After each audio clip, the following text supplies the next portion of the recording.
Gaza Israeli হামলায় নিহত আরও 106 ফিলিস্তিনি, মোট নিহতের সংখ্যা 60,300 ছাড়ালো। অপুষ্টিতে প্রাণ গেছে 192 জনের। যুক্তরাষ্ট্রের সন্ত্রাসীর গুলিতে নিহত পুলিশ কর্মকর্তা দিদারুলের দাফন সম্পন্ন, পেলেন মরণোত্তর পদোন্নতি, হিরো বলে আখ্যা নিউ ইয়র্ক মেয়রের। যুক্তরাষ্ট্রের একটি বারে বন্দুক হামলা, নিহত 4 জন। মালয়েশিয়ায় মর্মান্তিক সড়ক দুর্ঘটনায় প্রাণ গেছে 3 বাংলাদেশের। এবং শুল্ক কমাতে যুক্তরাষ্ট্রের সঙ্গে কোনো গোপন চুক্তি হয়নি বললেন বাণিজ্য উপদেষ্টা। যুক্তরাষ্ট্রের বাজারে আমদানি বাড়াতে চায় বাংলাদেশ। বিশ্বজুড়ে ঘটে যাওয়া দিনের গুরুত্বপূর্ণ ঘটনাবলী নিয়ে আরটিভির নিয়মিত আয়োজন সারাদিনের বিশ্বে আপনাদের সাথে রয়েছে আমি নুসরাত সুজানা। গাজায় চলমান গণহত্যা অব্যাহত রেখেছে দখলদার ইসরায়েল। গেল 24 ঘন্টায় উপত্যকাটির বিভিন্ন এলাকায় হামলা চালিয়ে অন্তত 106 ফিলিস্তিনিকে হত্যা করেছে ইসরায়েলের প্রতিরক্ষা বাহিনী আইডিএফ। এদের মধ্যে ত্রাণ নিতে গিয়ে প্রাণ হারিয়েছে অন্তত 12 ফিলিস্তিনি। গাজায় পরিচালিত হাসপাতালগুলোর বরাতে তথ্যটি নিশ্চিত করেছে সংবাদ মাধ্যম আল জাজিরা। উপত্যকাটিতে 2023 সালের অক্টোবর থেকে ইসরায়েলি বাহিনী গণহত্যা শুরু করার পর এখন পর্যন্ত তাদের হামলায় প্রাণ হারিয়েছে 60,332 নিরীহ ফিলিস্তিনি। এদিকে শুক্রবার গাজায় অপুষ্টিতে প্রাণ হারিয়েছে আরও 3 জন। এখন পর্যন্ত অপুষ্টিতে উপত্যকাটিতে প্রাণহানির সংখ্যা দাঁড়ালো 192 জনে। এদিকে গাজায় ত্রাণবাহী ট্রাক প্রবেশ করলেও স্বস্তি মিলছে না ফিলিস্তিনবাসীর। ক্ষুধার্ত ও রুগ্ন ত্রাণ প্রত্যাশী সকল বয়সের মানুষের উপর নির্বিচারে হামলা চালাচ্ছে ইসরায়েলের প্রতিরক্ষা বাহিনী আইডিএফ। শুধু 2 দিনেই উপত্যকাটিতে ত্রাণ নিতে গিয়ে প্রাণ হারিয়েছে অন্তত 100 ফিলিস্তিনি। সম্প্রতি এ তথ্য জানিয়েছে জাতিসংঘের উপমুখপাত্র ফারহান হক। ইসরায়েলি গণহত্যার নিন্দা জানিয়েছেন দেশটির জনপ্রিয় লেখক ডেভিড গ্রসম্যানও। বিস্তারিত অর্ণব প্রসাদের রিপোর্টে। চারিদিকে লাশের দীর্ঘ সারি, ক্ষুধার্ত মানুষের আর্তনাদ ও ত্রাণ কেন্দ্রগুলোতে একমুঠো খাবারের পানে চেয়ে থাকা ফিলিস্তিনি শিশুদের করুণ চাহনি, এগুলোই যুদ্ধবিধ্বস্ত গাজার প্রতিদিনের চিত্র হয়ে দাঁড়িয়েছে। তবে ত্রাণ নিতে গিয়েও রেহাই মিলছে না ফিলিস্তিনিদের। সেখানেও তাদের ওপর নারকীয় হামলা অব্যাহত রেখেছে ইসরায়েলি সৈন্যরা। এতে বাড়ছে প্রাণহানির সংখ্যা। এ নিয়ে সম্প্রতি উদ্বেগ প্রকাশ করেছে জাতিসংঘ। অবরুদ্ধ উপত্যকাটিতে খাবার নিতে গিয়ে গেল 2 দিনেই ইসরায়েলি বাহিনীর গুলিতে নিহতের সংখ্যা 100 ছাড়িয়েছে। সম্প্রতি মানবিক বিষয়ক সমন্বয় অফিস OCHR এর উদ্ধৃতি দিয়ে জাতিসংঘের উপমুখপাত্র ফারহান হক সাংবাদিকদের এই তথ্য জানান। ত্রাণপ্রত্যাশী ফিলিস্তিনিদের ওপর ইসরায়েলি বাহিনীর নির্বিচারে আক্রমণ গাজার মানবিক সংকটকে আরও জটিল করছে বলেও মনে করেন ফারহান হক। এ সময় তিনি ত্রাণপ্রত্যাশী মানুষের সুরক্ষার প্রতিও গুরুত্বারোপ করেন। এছাড়াও গাজায় ত্রাণ পরিচালনার সঙ্গে জড়িত সংস্থাগুলোর জন্য যে রাস্তা ব্যবহারের অনুমতি দেয়া হয়েছে সেগুলো বিপজ্জনক বলেও মনে করেন ফারহান হক। এদিকে ফিলিস্তিনের গাজায় চলমান গণহত্যার নিন্দা জানিয়েছেন খোদ ইসরায়েলের জনপ্রিয় লেখক ডেভিড গ্রসম্যান। শুক্রবার ইতালির জনপ্রিয় দৈনিক লা রিপাবলিকাকে দেয়া সাক্ষাৎকারে তিনি জানান, গাজাবাসীর সীমাহীন দুর্ভোগ দেখে গণহত্যা শব্দটি দীর্ঘদিন পর ব্যবহার করলেন তিনি। তার কাছে শব্দটি ধ্বংসাত্মক তুষারধসের মতো ঠেকায়। এর আগে ইসরায়েলের প্রখ্যাত মানবাধিকার সংস্থা বেথসেলেম গাজায় চলমান ইসরায়েলি সামরিক অভিযানকে গণহত্যা বলে অভিহিত করেছিল। অন্যদিকে শুক্রবার গাজার ত্রাণ কেন্দ্রগুলো পরিদর্শন করেন ডোনাল্ড ট্রাম্পের বিশেষ দূত স্টিভ উইটকফ। অর্ণব প্রসাদ, আরটিভি। যুক্তরাষ্ট্রের নিউ ইয়র্কে সন্ত্রাসের গুলিতে নিহত পুলিশ কর্মকর্তা দিদারুল ইসলামের দাফন সম্পন্ন হয়েছে। জানাজায় অংশ নেন স্থানীয় পুলিশের কর্মকর্তা সহ প্রায় 20,000 মানুষ। জানাজার আগে এনওয়াইপিডির পক্ষ থেকে দিদারুলকে মরণোত্তর পদোন্নতি দিয়ে ডিটেকটিভ ফার্স্ট গ্রেড পদে উন্নীত করা হয়। এ সময় দিদারুল ইসলামকে আবারও হিরো বলে আখ্যা দেন নিউ ইয়র্কের মেয়র এরিক অ্যাডামস। আর এ ধরনের হামলার ঘটনাকে যুক্তরাষ্ট্রের নিরাপত্তাকে প্রশ্নবিদ্ধ করতে পারে বলে অভিযোগ ভুক্তভোগীদের। নিউ ইয়র্ক প্রতিনিধি SM কবিরের পাঠানো তথ্য ছবিতে আরও জানাচ্ছেন ইমরুল হাসান। অশ্রুসিক্ত নয়নে সন্ত্রাসের গুলিতে নিহত বাংলাদেশ বংশোদ্ভূত নিউ ইয়র্ক পুলিশের কর্মকর্তা দিদারুল ইসলামকে শেষ বিদায় দিলেন তার সহকর্মীরা। নিউ ইয়র্কের ম্যানহাটন পার্ক অ্যাভিনিউ এলাকায় গেল সোমবার সন্ধ্যা 6:30টায় এক ভয়াবহ হামলায় বন্দুকধারীর প্রথম শিকার হন NYPD চৌকস অফিসার দিদারুল ইসলাম। তিনি তখন ইউনিফর্ম অবস্থায় একটি প্রাইভেট নিরাপত্তার দায়িত্বে নিয়োজিত ছিলেন।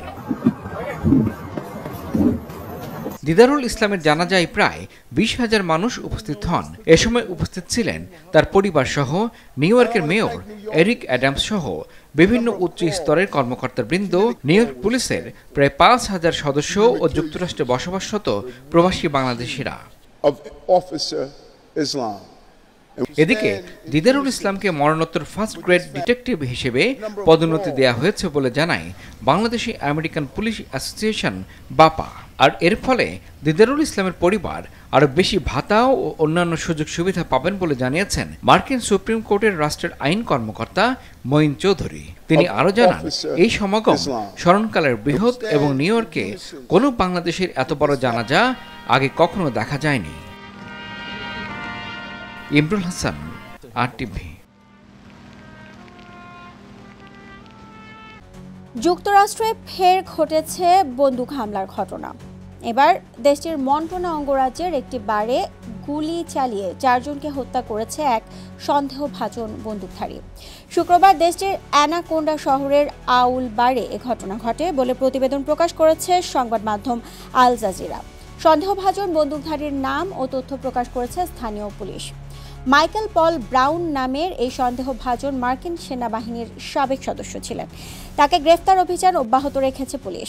তাদের ধারণা, সশস্ত্র ও বিপজ্জনক অবস্থায় ঘোরাফেরা করছে পল ব্রাউন। এ কারণে অ্যানাকোন্ডাবাসীকে ঘরে থাকার নির্দেশ দিয়েছে স্থানীয় প্রশাসন। মালয়েশিয়ায় মর্মান্তিক সড়ক দুর্ঘটনায় প্রাণ গেছে 3 বাংলাদেশির। এই ঘটনায় আহত হয়েছে আরও 2 জন। নিহতরা হলেন মোহাম্মদ সাবের হাসান, মোহাম্মদ জাহিদ হাসান এবং আবদুল্লাহ। আহত 2 ব্যক্তি হলেন মোহাম্মদ হাবিব বিশ্বাস ও মনিরাম চন্দ্র। তাদেরকে চিকিৎসার জন্য কুয়ান্তানের তেঙ্কু আমপুয়ান আফজান হাসপাতালে নিয়ে যাওয়া হয়েছে বলে জানায় স্থানীয় প্রশাসন। দুর্ঘটনাটি আনুমানিক সন্ধ্যা 7:30টার দিকে ঘটে বলে গণমাধ্যমকে জানিয়েছেন কুয়ান্তানের ভারপ্রাপ্ত SP মোহাম্মদ আদলি মাথ দাউদ। একটি টয়োটা আভাঞ্জা গাড়ি কুয়ান্তান থেকে কুয়ালালামপুরের দিকে যাচ্ছিল বলে জানান তিনি। শুল্কের পরিমাণ কমাতে যুক্তরাষ্ট্রের সঙ্গে কোনো গোপন চুক্তি করেনি অন্তর্বর্তী সরকার। বোয়িং কেনার বিষয়ে আনুষ্ঠানিকভাবে চুক্তি স্বাক্ষরিত হলে এ বিষয়ে বিস্তারিত তথ্য প্রকাশ করবে সরকার।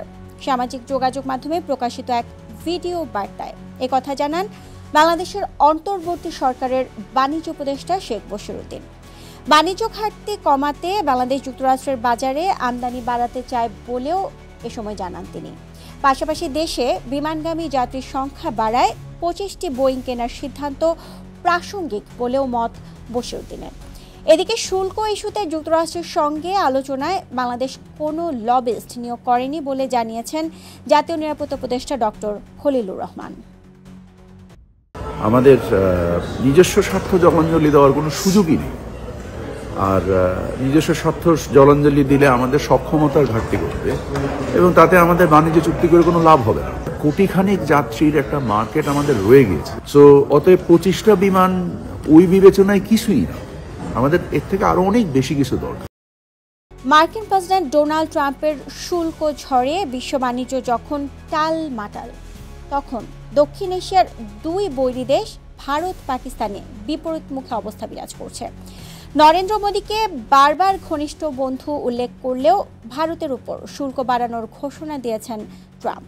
আর পাকিস্তানের শুল্ক কমানোর পাশাপাশি বিনিয়োগ বাড়ানোর ইঙ্গিত নতুন বাণিজ্য চুক্তিতে। এর ফলে রীতিমতো বিপরীতমুখী অবস্থা বিরাজ করছে দেশ দুটিতে। আরও জানাচ্ছেন ইমরুল হাসান। দ্বিতীয় মেয়াদে যুক্তরাষ্ট্রের ক্ষমতায় আসার পর থেকেই ভারতের প্রধানমন্ত্রী নরেন্দ্র মোদীকে ঘনিষ্ঠ বন্ধু বলে আখ্যা দিয়ে আসছেন ডোনাল্ড ট্রাম্প। এশিয়াতে ভারত যুক্তরাষ্ট্রের ঘনিষ্ঠ মিত্র হলেও বাণিজ্যের ক্ষেত্রে একেবারে ভিন্ন আচরণ ট্রাম্পের। নতুন মার্কিন শুল্ক নীতিতে ভারতের উপর ট্যারিফ বাড়িয়ে করা হয়েছে 25%, আর পাকিস্তানের ক্ষেত্রে তা কমিয়ে আনা হয়েছে 19%। এতে দুই দেশের ব্যবসায়ী মহল ও সাধারণ মানুষের মধ্যে দেখা দিয়েছে বিপরীতমুখী প্রতিক্রিয়া। দীর্ঘদিন থেকেই ভারতের কৌশলগত মিত্র হিসেবে পরিচিত যুক্তরাষ্ট্রের এমন সিদ্ধান্তে হতাশা প্রকাশ করেছেন ভারতীয় ব্যবসায়ীরা। বিশেষ করে পোশাক শিল্প ব্যবসায়ীদের উদ্বেগ উৎকণ্ঠা যেন একটু বেশি। দর কষাকষির মাধ্যমে শুল্ক কমবে এমন আশা ছিল তাদের। অনেক ভারতীয় ব্যবসায়ী ধারণা করেছিলেন সর্বোচ্চ 20% মতো শুল্কারোপ হবে। এর ফলে বাংলাদেশ আর চীনের মতো বড় প্রতিদ্বন্দ্বীর সঙ্গে প্রতিযোগিতায় ভারতের ব্যবসায়ীরা বাড়তি সুবিধা পেত বলেও মনে করেন তারা। জুয়েলারি ব্যবসায়ীদের উপরও আঘাত হেনেছে মার্কিন শুল্ক ঝড়। এরই মধ্যে কমে গেছে বিক্রি, জীবিকা হারানোর শঙ্কায় অনেকে। বাজার বিশ্লেষকেরা বলছেন শ্রমিকদের অবস্থা খুবই সংকটাপন্ন, কাজ নেই বললে চলে। শিল্পীরা মাসে 15 থেকে 20 দিন কাজ না করে বসে থাকেন বলেও উল্লেখ করেন তারা। কমপক্ষে 70% দোকানেই একই অবস্থা বলে মন্তব্য করেছেন বাজার বিশ্লেষকেরা। অন্যদিকে মার্কিন শুল্কের খড়গ থেকে কিছুটা রেহাই পেয়েছে পাকিস্তান। সেই সাথে বিনিয়োগ বৃদ্ধির সুখবর পেয়েছে ইসলামাবাদ। বিশেষ করে দেশটির জ্বালানি, তথ্য প্রযুক্তি ও খনিজ খাতে বড় ধরনের বিনিয়োগ করতে যাচ্ছে ওয়াশিংটন। পাকিস্তানের অধিকাংশ ব্যবসায়ীর মতে দেশটির অর্থনীতির জন্য বেশ গুরুত্বপূর্ণ এ চুক্তি। এটি কেবল একটি বাণিজ্য চুক্তি নয়, এর ফলে দুই দেশের প্রতিষ্ঠানগুলোর মধ্যে বিনিয়োগের সুযোগ বাড়বে বলে মনে করেন পাকিস্তানের ব্যবসায়ীরা। এ চুক্তির ফলে আমদানির চেয়ে রপ্তানি বেশি হবে বলে মনে করেন তারা। ইমরুল হাসান, RTV। ভারতের উপরাষ্ট্রপতি পদে নির্বাচন অনুষ্ঠিত হবে আগামী 9 সেপ্টেম্বর। শুক্রবার দেশটির জাতীয় নির্বাচন কমিশন এ সংক্রান্ত একটি বিজ্ঞপ্তি ঘোষণা করেছে। বিজ্ঞপ্তি অনুযায়ী উপরাষ্ট্রপতি নির্বাচনের জন্য 7 আগস্ট থেকে শুরু হবে মনোনয়নপত্র জমা দেওয়ার প্রক্রিয়া, যা শেষ হবে আগামী 21 আগস্ট। এর আগে শারীরিক অসুস্থতার কারণ দেখিয়ে ভারতের উপরাষ্ট্রপতি পদ থেকে পদত্যাগ করেন জগদীপ ধানখড়। তবে দেশটির বিরোধী শিবিরের ধারণা ধানখড়ের পদত্যাগের পেছনে রাজনৈতিক কারণ রয়েছে। আর এরই সাথে শেষ করছি সারাদিনের বিশ্ব। RTVর সাথে সংযুক্ত থাকুন, মতামত জানান RTVর সামাজিক যোগাযোগ মাধ্যমগুলোতে। সবাইকে ধন্যবাদ।